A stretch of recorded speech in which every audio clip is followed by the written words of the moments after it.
Karuna Sindhu Dinabandhu Jagatpate Gopeshwara Gopika Kanta Radha Kanta Namostute Tata Kanchana Gaurangi Radhe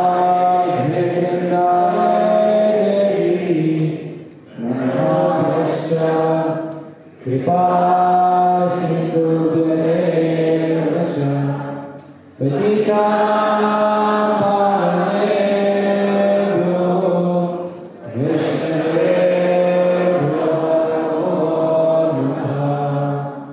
Shri Krishna Chaitanya Prabhu Nityananda Shri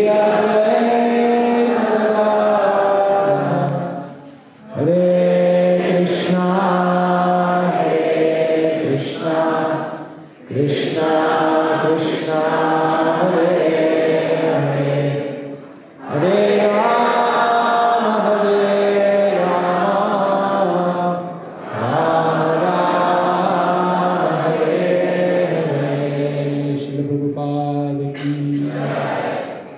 So as you guys probably know, Marge is from London.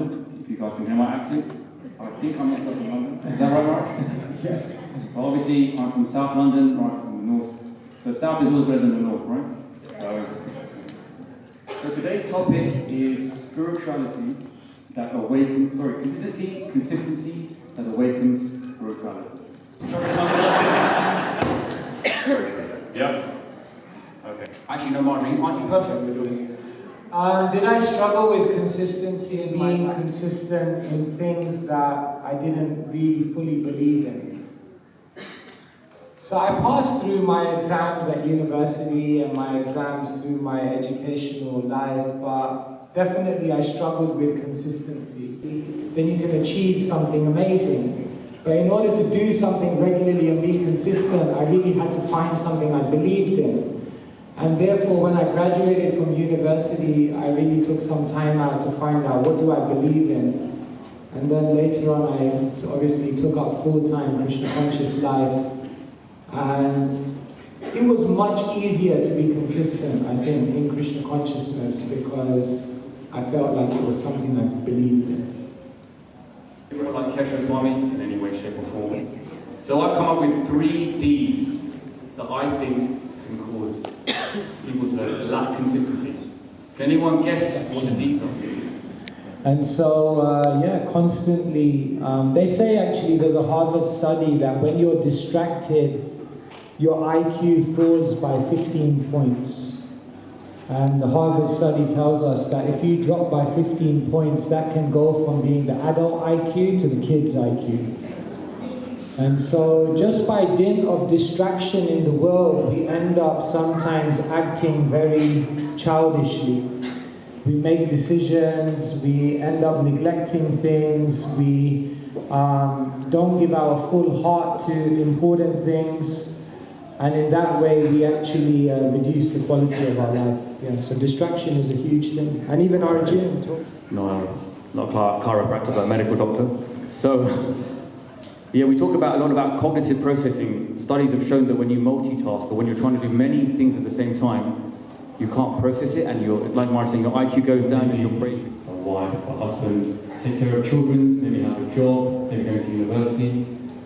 These duties can actually have a huge impact on our lives, and it doesn't really allow us to focus and chant. Do you guys agree, or do you guys not agree? Is that true? Yes. So, Mark, what do you think? Is that true? I don't know. No, definitely, it's so many different duties and responsibilities that all of you are balancing. You're trying to keep everyone happy, you're trying to make sure everything is done properly, and sometimes it feels like you just can't. You can't keep everyone happy, you can't. Do you really want to be successful in your career, but then you have to give it time, and then that takes away time from your spiritual practice? Or do you really want to invest in relationships? Without Krishna consciousness, and Krishna consciousness without mindfulness. So what is our definition of mindfulness? Yeah, and how do these things work, like in your understanding? We feel, let's say someone is mindful but without really linking it to Krishna consciousness. Or someone is Krishna conscious or trying to be Krishna conscious but not really placing importance on mindfulness or understanding the importance of mindfulness. So thank you so much, yeah. So in the world today we hear so much about mindfulness. So what is mindfulness? How does it relate to Krishna consciousness? I can give you my understanding. I think mindfulness is a very, very broad topic and people define it in different ways. My understanding of mindfulness is what Srila Prabhupada calls consciousness. We hear this statement that Prabhupada once made, that first become conscious and then become Krishna conscious. In other words, people in their life are living actually so unconsciously.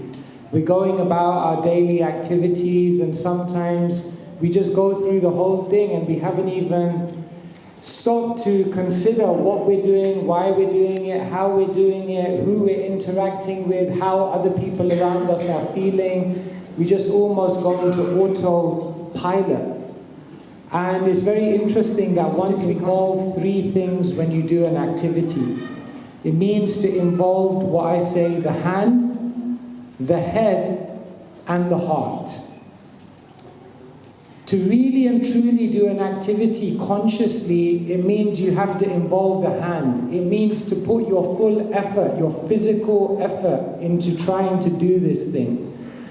But not just that, it means also to involve the head, to actually understand why you're doing what you're doing and what the purpose of this is, to be conscious of the goal of it. But the interesting thing is not just that, to actually involve the heart, to actually believe in it, to be inspired by it, and to be doing it not because you have to, but because you want to. And when we are able to, in an activity, involve our hand, our head, and our heart, then I believe we're truly conscious. And when the hand, the head, and the heart is in a spiritual direction to Krishna, then it's becoming Krishna conscious. So that's my understanding of mindfulness, and it's such a big thing now because people find they're doing an activity and most of the time none of those three are there. They're not even putting their full effort into it. What to speak about their head and the heart? Some people, what they find is they're working really hard, but they don't actually know why they're doing it. And some people are working really hard, they know why they're doing it, but in their heart they haven't fully embraced what they're doing. And therefore, there's a certain element of being unconscious. So this is my understanding of mindfulness and conscious activity. Yeah. Krishna consciousness becomes another duty in most of our lives. It's just like, at the end of the day, or even sometimes it's something you have to do. You have to finish your rounds. And sometimes at the end of the day, you feel like there's no more energy left to give or no more love left to give, and you feel like just Netflix and chill, you know? It's just like, it then starts to become, oh God, I should be chanting, or I should be using this time to do something productive, and or in Krishna conscious reading or something like that. But it's hard to always, because we have so many duties, Krishna consciousness becomes another duty we have to do, and there's no love there sometimes. So how do we develop that love, or what are the processes that we can try to, I don't know, fall in love with Krishna consciousness again? Thank you so much. The first thing is, I would say, doing something out of duty is also, in one sense, an exhibition of love. When we do something and we may not fully be there or fully present, but still we do it, there is some love there. But yes, we want to do something with the hand, the head, and the heart. In my life, what I try to do is always look for inspiration. I always looked in my life, what can I do to search out inspiration? And the first place where I found incredible amounts of spiritual inspiration was in people. In an ancient Bengali verse, it's mentioned, Krishna Bhakti Janma Mula Hoya Sadhu Sang, Krishna Prema Janma Deho Punamokya Ang. That the association of spiritually inspired people is the root cause of the awakening of devotion. And even when one has awakened love for Krishna, association with spiritually inspired people remains the foremost practice. And so, nowadays as I travel around the world, it's really exciting because everywhere I go, I meet spiritually inspired people. And the amazing thing is that the spiritually inspired people aren't necessarily the ones who are the most popular. They're not necessarily the ones who have positions. They're not necessarily the ones who have so much knowledge or are good speakers or good singers. There are incredibly inspired, pure, spiritual, sincere practitioners of Krishna consciousness, and they may be sitting closer than you think. And if you take some time to hear their heart and see their devotion, then you will become definitely very, very inspired. So what I do nowadays is I travel the world as a little bit of a thief, just trying to find all these amazing spiritual people, sincere people, and learn from them. The other place that I found a lot of spiritual inspiration in was, or is Srila Prabhupada's book, Spiritual Wisdom. The books are actually giving us a vision of the spiritual world. Srila Prabhupada says, for one who learns the art of how to read the Bhagavatam, they can begin to see Krishna on every single page. For many years of my life, for about 5 years of my life when I joined the temple as a brahmachari, every day between 3 and 4:30, I would read the Bhagavatam, 1.5 hours. And I found that in those hours, in that time, I remembered, oh, this is why I joined the Krishna consciousness movement. Because what it did is that wisdom reconnected me with my highest aspiration. Think about when you first joined the Hare Krishna movement and you heard a lecture or read a book, there was a certain wonder, there was a certain intrigue. And so spiritual books have that power, scripture has that power if we develop a relationship. So I found that books were very, very inspirational and they gave me that drive. And the final thing which I'll share with you tonight that really gave me a lot of spiritual inspiration in my life was a very special gift that Srila Prabhupada gave each one of us. And that is the opportunity to spend time in the holy Dham. Sometimes people wear this t-shirt, I lost my heart in Vrindavan. And for the last, close to 15 years, every single year I spend time in Vrindavan. Vrindavan is a very, very special place because it almost feels as though Krishna might just jump out from any corner. Krishna's presence is very, very palpable. And in Vrindavan, everything becomes very, very simple and everything becomes very, very clear. And so it's said that Vrindavan is like a cup of bhav. Bhav means spiritual ecstasy, sacred space. And so this was a great gift. Srila Prabhupada wanted to open the doors of Vrindavan to every single person. And so I found that my time there really carried me through for the rest of the year.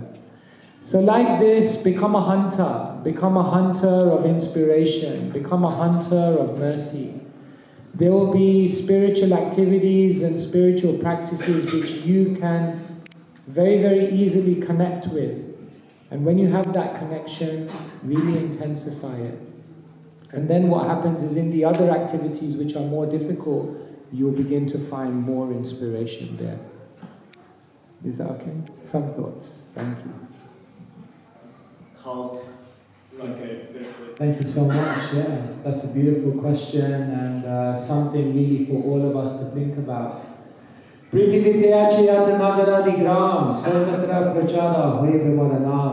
was the prophecy of Sri Chaitanya Mahaprabhu, that this name of Krishna will go to every single town and village across the land. So devotees, serious devotees are practicing.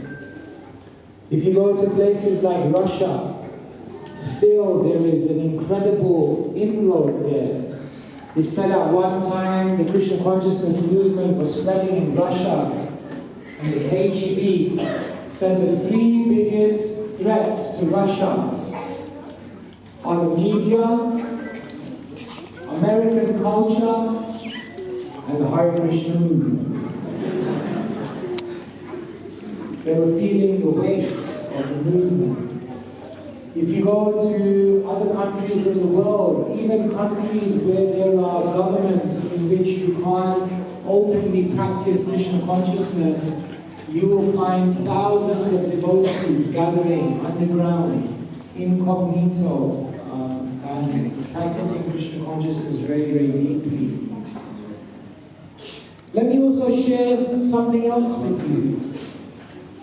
The 3 biggest trends in the world, the 3 biggest questions people are asking in the world now, and therefore, in Sanskrit, gratitude is known as kritagya, to know what has been done for you.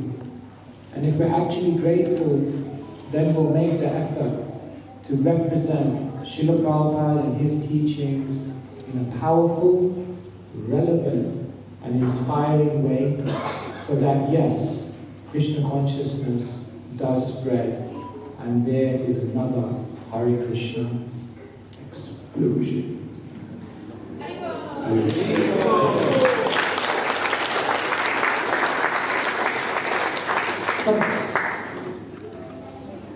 Hare Krishna Maharaj, I'm so happy to have you here. You are my celebrity YouTube influencer.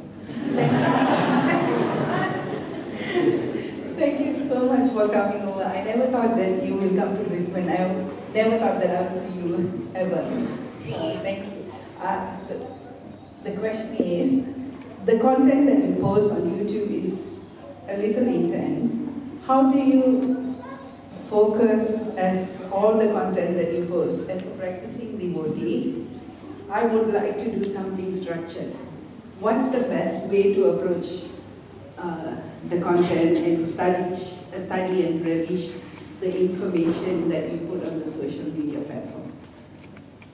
Thank you so much. Yes, we are trying to deliver wisdom that breathes to the world. I would say there are 3 major things that we have to do. The first thing, and perhaps the foundation of everything, is that we have to go to the treasure house of knowledge that our teachers have given us and study it deeply. How many of us in this room have read the whole Bhagavad Gita? How many of us have read the whole Srimad Bhagavatam? How many of us have read the whole Chaitanya Charitamrita? How many times have we read it? I say you only read a book when you read it for the 3rd time. In other words, Einstein, he said, if you can't explain it simply enough, then you don't know it deeply enough. So the first thing is that if we want to communicate and produce content that will uplift the world that we're living in, we have to first bathe in the scriptures ourselves. We have to know them deeply. The second thing I would say is that we have to take time to understand the world.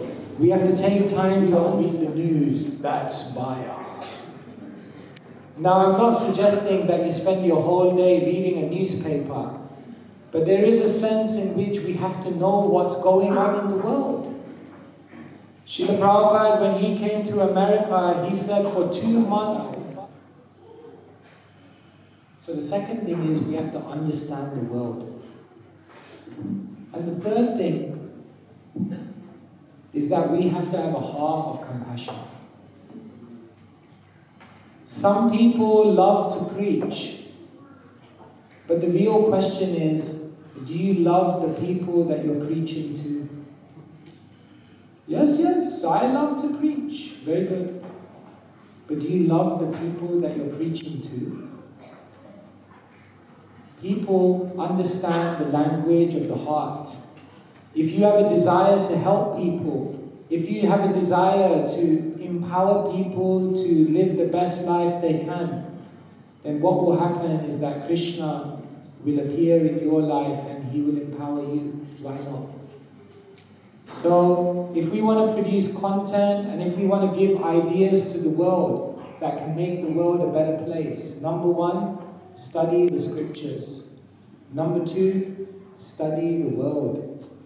And number 3, prepare your heart as a heart of compassion. And then you'll find that your words touch people's hearts. And I can share with you, there's nothing more beautiful you can do in your life than that. If you can touch someone's heart, if you can bring inspiration in the world, then that. And every single one of us in the room have the opportunity to do that because we've been gifted with Krishna consciousness. So go ahead, do it. And we don't perceive it like that. We perceive chanting sometimes as boring. So therefore, the first thing we have to do is we have to bring more heart into our chanting. If you have a conversation with someone, but your mind is somewhere else, if you have a conversation with someone, but your interest, your attention is somewhere else, then there won't be any deep connection there. In fact, it will almost be like the other person will just want to leave from that place. What happens is every single day when you're chanting, don't see it as chanting. See it as a conversation with God. And ask yourself, if Krishna was right in front of me today, then how would he feel? And if you feel like Krishna would just want to run away because my mind is so far away from the activity, then you have your answer why chanting is boring. So therefore, yes, spiritual science works. Spiritual practices work. But you have to give your hand, your head, and your heart. And so now, we have to prioritize our chanting. That means give your chanting the best time of the day. That means give your chanting the appropriate contemplation. Read about chanting. Read something before chanting. Prepare yourself before you go into that activity. Give your chanting the best environment. Don't do it in a distracted place. Like this, if we begin to prioritize our chanting, then what happens is we're giving Krishna a message, I'm prioritizing my relationship with you. And if you prioritize your relationship with Krishna, then Krishna will also prioritize and give you his full attention. And when that connection is made, then you'll begin chanting and you won't want to stop. That's what happened to the Goswamis of Vrindavan. So therefore, it's all about quality. And it's all about how much heart we put into the activity. If you do it mindlessly, then the result will be very, very disappointing. And so, we just have to ask ourselves, just look at how you're chanting, and I'm sure if you find it boring, you will be able to self-diagnose why that may be. Hare Krishna Maharaj. Thank you for your nice answering of these questions. My question related to the consistency and also mindfulness. You have talked about very nicely about mindfulness, head, hand, head and heart. And also, I want to be very consistent in my devotional service. But there are times where it's very nice. We want to do more devotion, very inspired. But sometimes devotion goes down. Like sitting here, I'm very inspired. I can even hearing your answers. I might even come out. My tears might come out. But the moment I get out of this room, gone. So, what is the problem with me, or what is that is lacking that I could not able to continue this thing, or what should I do to have the consistency in my devotion? Thank you so much. So sometimes we get inspiration and then we feel like we know what we should do, but then at the very next moment it again feels like we go off track again. When a plane goes from one airport to another airport, there is a flight path. Did you know that on any given flight, the aeroplane is usually on the flight path only for about 20% of the journey? Most of the time, the aeroplane is either on this side or this side because of wind, because of obstacles, because of different environmental conditions. The amazing thing is that after 8 hours, the flight still lands in its destination. This could perhaps be a lesson for our spiritual life. That it's not a question of whether you're going to get deviated from the path. It's just a question of when. We're not going to have the perfect year in Krishna consciousness. We're probably not going to have a perfect month in Krishna consciousness. We're probably not going to have a perfect week. And to be honest, if you have a perfect day, you're probably doing well. We probably wouldn't even do that. Life means we will be going through ups and downs and we will be straying off the path. But why does that plane reach after 8 hours? Because the pilot is constantly trying to come back. So the art of being focused is to consistently refocus. So when you find yourself losing inspiration, that doesn't mean you're a failure. In that moment, you have the opportunity to succeed by saying, I'm going to get back to the path. And therefore, day to day, if you look at your spiritual life, it will be like this. But when you zoom out, and this is years, you'll find it's like this. When you zoom into the graph, it will be like this, day to day. But when you zoom out of the graph and you look over a lifetime, if you maintain consistency, the line will be like this. And actually, you won't even see the ups and downs, you'll just see a line going up. Therefore, don't be discouraged. You will have a bad day. Don't be discouraged. Some days you will wake up and you'll think, I've been chanting for so many days, but why today don't I feel it? There will be days. But the days when you don't want to are the days when you really have an opportunity to make big advancement. And so, just keep getting back to the flight path. And just keep hearing. And when you're constantly getting that inspiration, something will shift within your consciousness. Is that okay? Okay, thank you. Maharaj has a question, and it's how to preach to local Australian people consistently without having a proper qualification, considering we mainly have Indian congregation in our movement. How do we reach out to the local Australian congregation, seeing that many of us are from an Indian background? Is that the question? Srila Prabhupada was an Indian, is to share that wealth with everyone, regardless of caste, color, creed, or race. When Srila Prabhupada came to America, there was an Indian reporter, and he put his hand up and he said, "Swamiji, why have you come to America?" Prabhupada looked back at him and said, "Why have you come to America?" He looked at Prabhupada and he said, "I came to America for better opportunities." Prabhupada said, "Me too."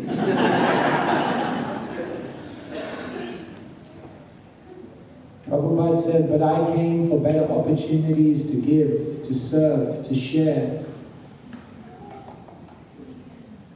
In our movement, we don't discriminate. We don't look at people on the externals. We understand everyone is a spiritual being. And so, there's no restriction. If you have a desire to help someone, they will hear that language and they'll be touched in their heart. When there's a fire, even if you don't know the language, you will communicate the situation. So in the world today, there is a great need to share genuine spirituality with others. And each one of us in this room can be a carrier of that message. When time is utilized, time expands. Look at your life, and if at the end of the day, you can go to sleep and say, "Krishna, today I didn't waste any time." When you wake up tomorrow, know for sure that Krishna is going to expand time in your life. But why will Krishna give you more time in your life when the time that you already have is not being utilized appropriately? So the first sutra of time management is when time is utilized, time expands. In other words, even to this day, what I do when I go to sleep at night is when I'm just about before I close my eyes, what I do is in my head, I rewind to the moment I woke up that day. And what I do in my mind is I go through the day, hour by hour. What did I do? I do this every day. And I ask myself at the end of the day, Krishna, could I have done better? Could I have utilized my time better? And my experience is that when I tell Krishna, "Look, Krishna, you see my shit. Something that would have taken you 3 hours, you get it done in 1 hour, by some mystical arrangement, and now you have 2 hours free." So therefore, when time is utilized, time expands. And the other time sutra I'll give you is that when desire deepens, capacity increases. Our teacher, His Holiness Bhakti Tirtha Maharaj said, when your desire to serve is so great that you go beyond your capacity but you continue on without hesitation, at that moment empowerment occurs. So when we have a deep desire to serve, and we say, "Krishna, I want to do this for you." And when we continue on, even though it may go beyond our capacity, then Krishna comes in and says, "Yoga Kshenam Vaham Yaham," I'll carry what you like, I'll make it up. And Krishna provides. So what will happen is that when your desire deepens, something that would take you 3 hours, you will be able to do it in 1 hour, because Krishna gives you more capacity. Therefore, you find these great people in the world, and you're just looking at them, and they're just doing like 50 million things, and they look completely relaxed. You think, how is this possible? How does this person fit all of these things in? Likely, because number one, they're not wasting any time, and number two, because they have a deep desire. That's the ultimate time management advice.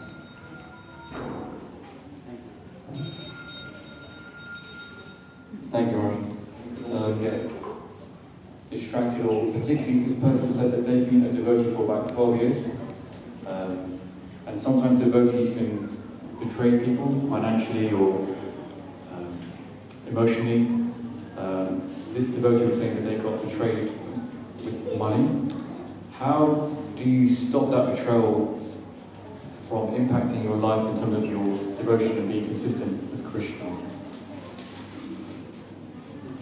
So sometimes we live in a community and we live with other devotees, and sometimes we feel as though other devotees let us down. Sometimes we feel devotees are less than Vaishnava.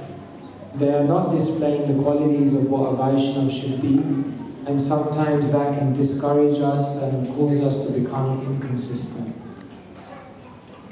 The first thing I would say is that do you want to focus on the devotees who are struggling, or do you want to focus on the devotees who are striving?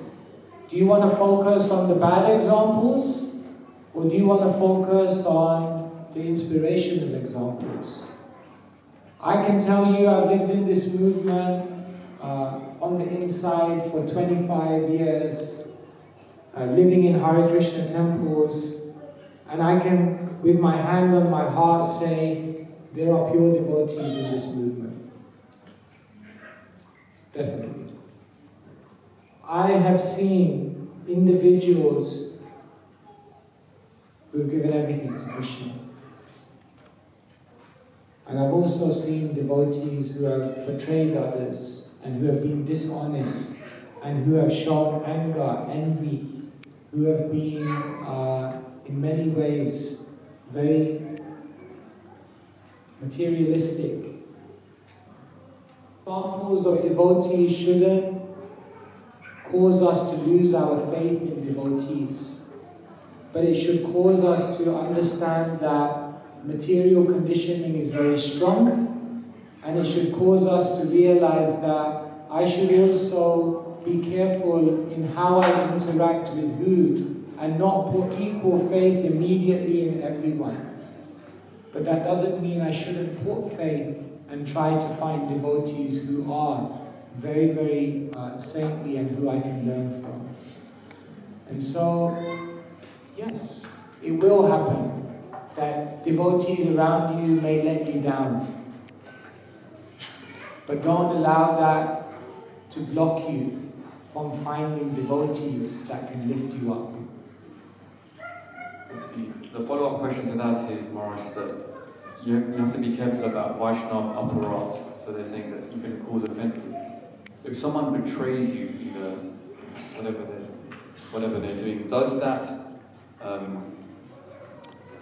How do you deal with that in a humble way and stop that from impeding your devotional service and offending the devotees as well? If someone in a community is doing something wrong, it's not humility just to say, that's not humility. A humble person is thinking that this person may not be acting properly. I may be right, I may be wrong, but to me it doesn't seem like this person is acting properly. How can I be a servant to improve the situation for them and for others? If something is wrong, there are different ways to approach it. One is you can approach a spiritual authority who has the power to do something about it, and approach them, encouraging them to try to improve the situation. If we have a relationship with that person, then in a spirit of service, we can approach them and try to give loving feedback and assistance to help them improve. So there are different ways in which we can address a problem. Circumstances, I'm getting frustrated for various reasons, and at one point of time I want to leave that service, or I want to leave that place even. I'm getting frustrated. Like some of the practical way that at that point of time I can motivate myself that yes, consistency will come sometime. It's so hard to see it, that there is no light at the end of the tunnel.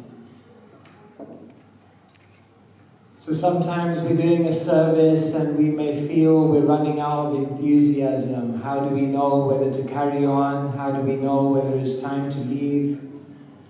How do we know what Krishna wants us to do? Yes, it's a dilemma. Say for example, you're on book distribution in the street and for 4 hours nobody stops. Option A, stay there, Krishna is testing you.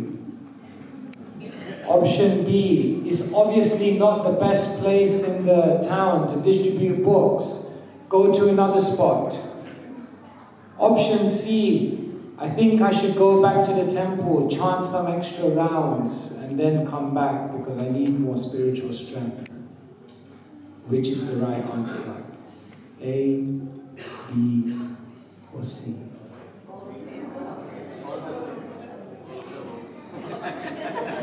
Which one are you going to do? So either one of them could be right. Sometimes you're in a service and it's just not working out. Maybe Krishna is telling you you need to change your service. Maybe sometimes you're doing a service, it's not working out, and Krishna is just discuss it with a Vaishnav. Discuss the costs and benefits of each option. And then finally what you do is you make a decision and you make a commitment. One thing that's really important in service is make a commitment.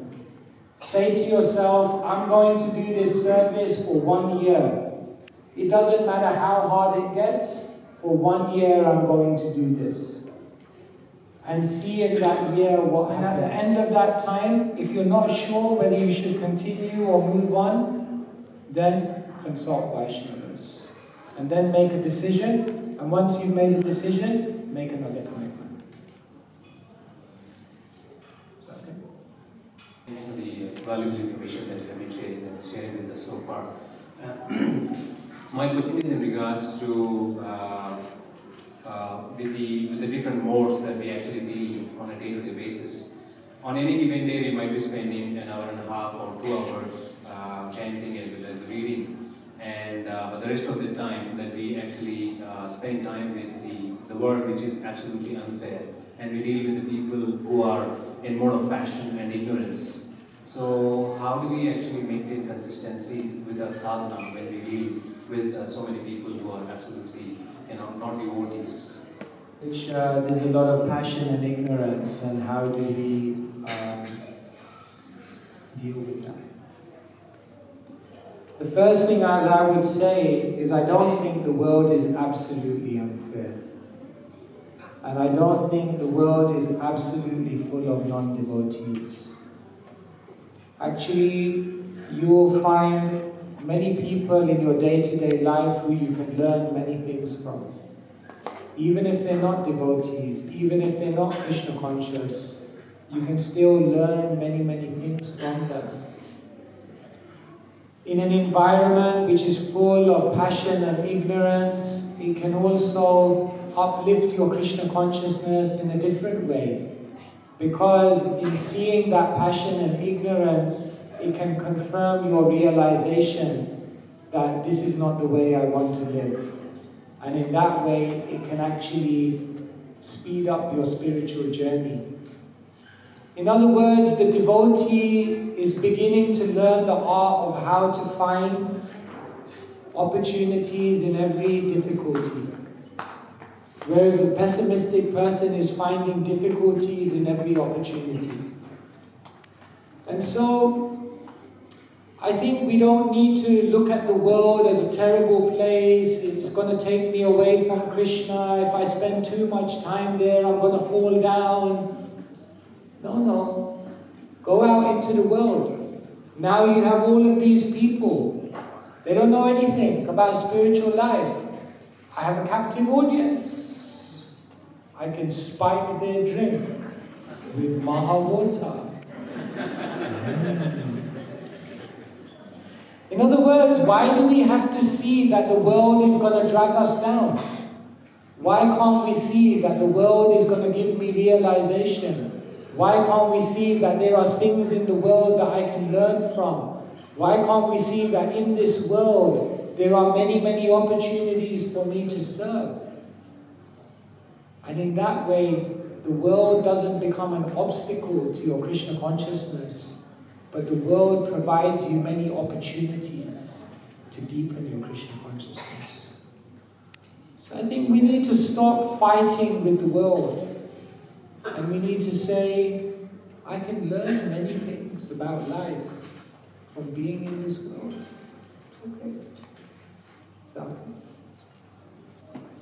Hare Krishna Maharaj, Dandavakuna. My question is related to, as Srila Prabhupada and Chaitanya Prabhu said, that take the Krishna consciousness and spread this to every town and every village. So we do whatever we can do in this space. I'm working in this direction in Brisbane last few years. So sometimes when I go to like different events or different people, I take for outreach activities, I have to meet new people who are not at all Krishna consciousness. So I take them through Krishna consciousness, I engage myself with them, presenting ISKCON Brisbane that these are our books, these are spiritual books, it can help you in life. And some other things like we do some Harinams and some Krishna conscious performances also during the other events. So my question is like, is this correct to do? Like we are going to be taking Krishna conscious activities among the people who are not Krishna conscious yet, and to represent ourselves as ISKCON Brisbane devotees, and so that some sooner or later then they come and engage with us, and then slowly. So my question is like, is and this you go to these forums and do this? That's your question. Yeah.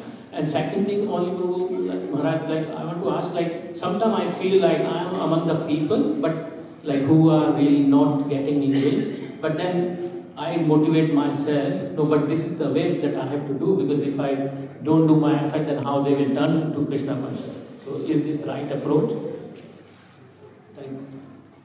Thank you so much, Prabhu. Well, thank you for your efforts. You are following in the footsteps of Srila Prabhupada. Srila Prabhupada went to any place. This called, he went to the mantra rock dance. Prabhupada walked on stage, he said, this is no place for a brahmachari. It was wild. But Srila Prabhupada came there, and in the midst of all of the Maya, Srila Prabhupada with his kartals chanted Hare Krishna, and he spiritualized the whole atmosphere. So the devotees are so kind. The devotees are willing to go anywhere. They're willing to bring an opportunity to anyone. Therefore, we go on the streets. Therefore, we go into all these events. So please continue. This is the spirit of the Hare Krishna movement. And yes, when you go, maybe everyone will not take it up. Manushyanam sahasreshu kashkit yadati siddhaye Yatatam api siddhanam kashkit mam vedi tatvata. Krishna says, out of many thousands, maybe one will be interested. And out of those who are interested, maybe one will take it seriously. So, don't be disappointed. Srila Prabhupada wasn't disappointed. Many things were not working out when he was trying to spread Krishna consciousness. But he never gave up. He kept going. And so, in that spirit, we continue on. So thank you. Thank you for doing what you're doing, and please do it more and more. This is the best thing we can be doing with our life. Thank you. I've just been told